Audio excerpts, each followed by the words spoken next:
চাইতেছে। আপনার জায়গায় আমি হলে তো এই টিকিট কখনোই ফেরত দিতাম না।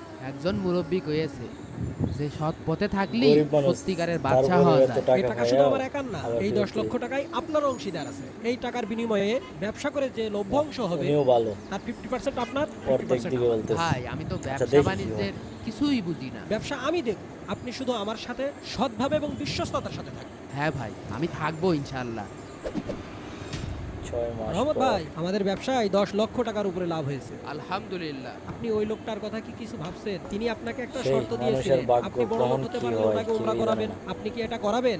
ওই লোকটার কারণেই তো আমি ভিখারি থেকে একজন বড় লোক হতে পারি। আসসালামু আলাইকুম চাচা, আমি আপনার উমরা হজের ব্যবস্থা করেছি চাচা। এই লোকটাই এই নেন, তো আপনি শুধু ওরা প্রস্তুতি বলছিল। নিন।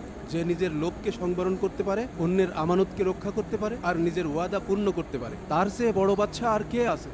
তুমি তো শুধু কোটিপতি হও নি আসলেই। রহমত, তুমি তো সত্যিকারের বাচ্চা হয়ে ভালো গেছো। লাগলো।